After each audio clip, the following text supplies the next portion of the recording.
Astro సిండికేట్లో మీ personal and business promotions కోసం కింది నెంబర్కు కాంటాక్ట్ చేయండి.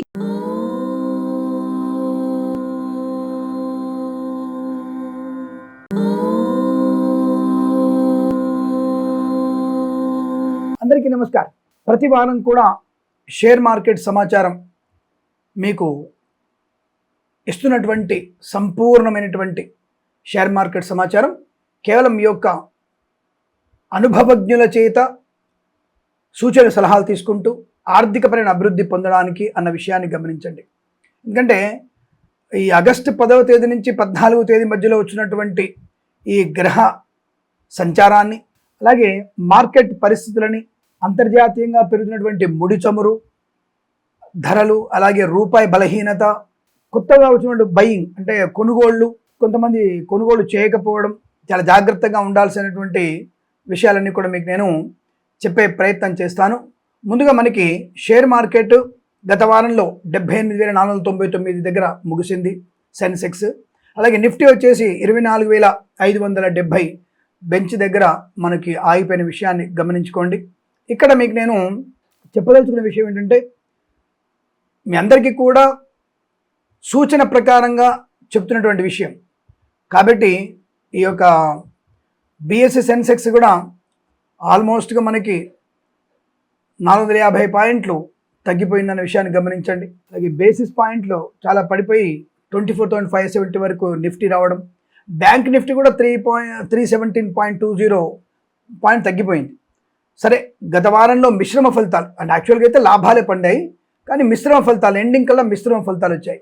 ఇప్పుడు ఎన్బిసి వర్కింగ్ క్యాపిటల్పై, అలాగే ఆర్బీఐ డ్రాఫ్ట్ మార్గదర్శకాలు కానివ్వండి, రిజర్వ్ బ్యాంక్ ఆఫ్ ఇండియా, అలాగే ఎన్బిఎఫ్సిలు తెచ్చినటువంటి నూతన ప్రతిపాదన వల్ల ఫినాన్షియల్ షేర్లలో ముఖ్యంగా బజాజ్ ఫైనాన్స్ -5.9%, అలాగే ఫిన్సర్వ్ -4.18% భారీ అమ్మకాల్లోనై కొద్దిగా ఇబ్బంది పడిన విషయం తెలుస్తోంది.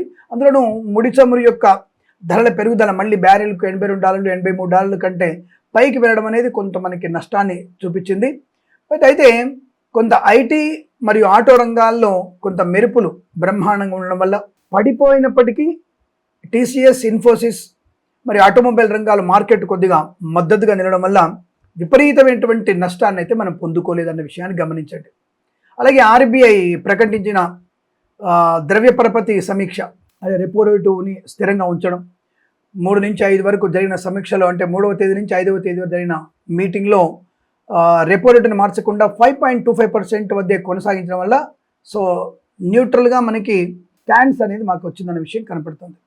అలాగే జీడిపి ద్రవ్యోల్బణ అంచనాలు కూడా ఆర్థిక సంవత్సరానికి 6.7% గాను, ద్రవ్యోల్బణాన్ని అంటే ఇన్ఫ్లేషన్ని 5.0% గాను ఆర్బీఐ అంచనా వేయడం వల్ల కూడా కొంత వడ్డీ రేట్లను పెంచకపోవడం వల్ల గృహ వాహన రుణాలు, ఈఎంఐలపై తక్షణ భారం పడకుండా దీర్ఘకాలికంగా మార్కెట్కి ఒక మంచి డోర్స్ ఓపెన్ అని చెప్పవచ్చు. ముఖ్యంగా ఈ ఇన్ఫ్రాస్ట్రక్చర్, అలాగే ఈ మిడిల్ క్లాస్ ఫ్యామిలీ గృహాలు కొనుగోలు చేసే విషయంలో తప్పకుండా ముందడుగు వేసి ఆ వైపు ఉన్నటువంటి వ్యాపార లావాదేవీలో అధికమైనటువంటి లాభాలు సూచించే అవకాశాలను అందులో మీరు పెట్టుబడి పెట్టవచ్చు. అలాగే యుఎస్ ఫెడ్ నిర్ణయాలు కూడా అంటే ఫారిన్ ఇన్వెస్ట్ వాళ్ళు కూడా మార్కెట్లో హెచ్చుతగ్గుల వల్ల ఈ విదేశీ పోర్ట్ఫోలియో మనకి కొంత నష్టాన్ని కలిగించింది. వాళ్ళు అప్రమత్తంగా ఉండడం వల్ల కొంత నష్టాన్ని సూచిందని చెప్పవచ్చు మనం. సరే, ప్రస్తుతం ఆగస్టు 10 నుంచి 14 వరకు మార్కెట్ ఎలా ఉండబోతుంది అని చూస్తే నిఫ్టీకి బలమైనటువంటి సపోర్ట్ అయితే ఉంది. అంటే 24,480 దగ్గర మీకు స్థిరమైనటువంటి బలం కనబడుతోంది. అలాగే 25,000 వరకు అయితే రెసిస్టెన్స్గా చెప్పవచ్చు మనం. ఒక స్థాయిలో మనకి నాకు తెలిసి 25,280 బెంచ్ మార్క్ కూడా దాటే అవకాశాలు కనబడుతున్నాయి. కాబట్టి నష్టాల కన్నా లాభాలు సూచించే అవకాశాలు ఉన్నాయి. ఇక నిఫ్టీలో వచ్చేసరికి వీక్లీ ఎక్స్పైరీస్ అండ్ రాబోయే పనిచేల ఆధారం కూడా మనకి ఒక సెక్టార్ స్పెసిఫిక్ మూవ్మెంట్ బాగా ఉండే అవకాశం కనబడుతోంది. ఈ మనకి సెన్సెక్స్ కూడా మనం చూసుకున్నట్టయితే తప్పకుండా సెన్సెక్స్లో మనకి అద్భుతమైనటువంటి ఉపయోగపడేటువంటి లాభాలు దాదాపుగా మనకి ఈసారి 80 అంటే రెసిస్టెన్స్లో 88,650 దగ్గర మనకు తప్పకుండా రెసిస్టెన్స్గా ఉండే అవకాశం, అంటే గరిష్టమైనటువంటి స్థాయి ఖచ్చితంగా ఉంటుంది.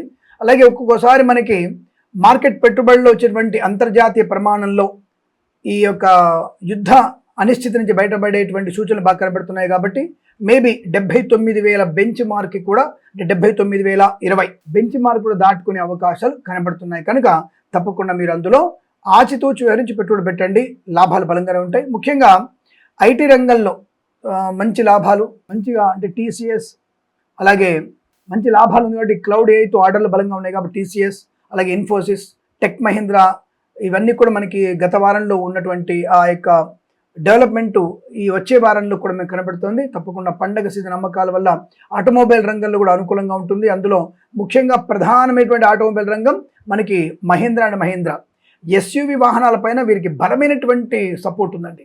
దానివల్ల మీరు అందులో మీరు పెట్టుకోవచ్చు. సెకండ్, మారుతి సుజుకి పైన ప్యాసింజర్ వెహికల్ మీద డిమాండ్ ఉంది కాబట్టి దానిపైన, అలాగే థర్డ్ ప్రయారిటీలో టాటా మోటార్స్ మీద తప్పకుండా పెట్టుబడి పెట్టవచ్చును.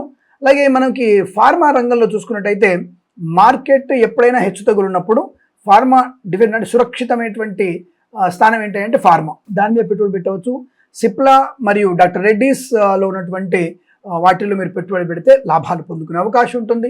ఇక బ్యాంకింగ్ రంగంలో ఆర్బీఐ కొత్త నిబంధనల ప్రకారంగా ఈ వారం నష్టపోయినప్పటికీ కొనుగోలు చేయడానికి మంచి అవకాశం దక్కుతుంది. కనుక ఎస్బీఐ మరియు ఐసిఐసిఐ, హెచ్డిఎఫ్సి మరియు హుక్ అంటే మనకి ఒక రకంగా మనకి రిజర్వ్ బ్యాంక్ ఇస్తున్నటువంటి కొన్ని నిర్ణయాలు ముడిచరు ధమ్మలతో ఎఫెక్ట్తో వచ్చేటువంటి స్టాక్ మార్కెట్లో కొద్దిగా మనకి కొంత జాగ్రత్తగా అంటే కనిపెట్టుకోవాలి. హుక్ టైప్ అంటారు దాన్ని, అంటే దాన్ని ఏమంటారంటే గుర్తించుకోదగినవి అనే విషయాన్ని గమనించండి. సో కాబట్టి బై అండ్ డిప్ అంటారు దీన్ని, అంటే మనకు తగ్గినప్పుడు డిప్స్ మీద కొనగలిగే చేసే అవకాశం, అంటే బై అండ్ డిప్ వ్యూహం మీరు తప్పకుండా మీరు ఫాలో అయితే మాత్రం సక్సెస్ బాగా ఉంటుంది. ఈ సమాచారం అంతా కూడా మీకు కేవలం మీరు కొనుగోలు చేసేటువంటి నిర్దిష్టమైనటువంటి విషయాల్లో ఈ వారంలో మీకు బుధుడు అలాగే ప్రస్తుతానికి గురుడు అలాగే శుక్రుడి యొక్క గ్రహాల ప్రభావం అనుకూలంగా ఉంది కాబట్టి ఈ యొక్క డెవలప్మెంట్స్ బాగా కనబడుతున్నాయి. అలాగే మీకు కొన్నిటికి దూరంగా ఉండాలి. సో ఏంటంటే అది ఆయిల్ మార్కెటింగ్ కంపెనీలకి, ఏవియేషన్ మీద దూరంగా ఉండే ప్రయత్నాన్ని చేయాలి మీరు కంపల్సరీగా. అంటే మనకి దీర్ఘకాలికంగా క్రూడ్ ఆయిల్ ప్రభావం ఎక్కువ ఉంది కాబట్టి బ్యారెల్కి 82,000 పైగా నమోదు అవ్వడం వల్ల ముడి చమురు ధర పెరిగితే బీపీసీఎల్, హెచ్పిసిఎల్, ఐఓసిఎల్ వంటి కంపెనీల రిఫైనింగ్ మార్కెటింగ్ మార్జిన్లు తగ్గిపోతుంటాయి కాబట్టి అది నష్టం వచ్చే అవకాశం. అలాగే ఏవియేషన్ విమానయాన రంగానికి కూడా ఏవియేషన్ టర్బైన్ ఫ్యూయల్ ప్రధాన ఖర్చు, ధరలు పెరిగితే ఇండిగో అంటే ఇంటర్గ్లోబ్ ఏవియేషన్ వంటి కంపెనీల ఖర్చులు కూడా పెరుగుతాయి. కాబట్టి BPCL, HPCL, IOCL, InterGlobe aviation లాంటి షేర్స్ మీద ఆచితూ వివరించండి, దూరంగా ఉంటే మంచిది. అలాగే పెయింట్స్, టైర్లు, రసాయనాల రంగాలు కూడా కొద్దిగా వాటికి దూరంగా ఉండే మంచిది. ఎందుకంటే ముడి చమురు మీద ఆధారపడినటువంటి విషయాలు చాలా ఉన్నాయి కాబట్టి Asian paints, Berger paints and MRF and CA tyres కొన్ని స్పెషాలిటీ కెమికల్స్ షేర్లు కొనకపోవడమే మంచిది. అలాగే రియల్ ఎస్టేట్ అండ్ కన్స్ట్రక్షన్ వైపు వచ్చేస్తే ఆర్బీఐ వడ్డీ రేటు తగ్గించకుండా 5.25 వద్దే న్యూట్రల్గా ఉంది కనుక దీనికి తోడు సిమెంట్, స్టీల్ ధరలు పెరిగే అవకాశం ఉండడం వల్ల స్వల్పకాలికంగా రియల్ ఎస్టేట్లో షేర్లు కొంత లాభాల స్వీకరణ జరుగుతుంది కనుక వాటికి దూరంగా ఉండే ప్రయత్నం చేయండి. అందులోనూ మెయిన్గా DLF and Godrej properties and Oberoi reality and prestige లాంటి వాటిల్లో కొద్దిగా పెట్టుబడి పెట్టే విషయంలో జాగ్రత్త.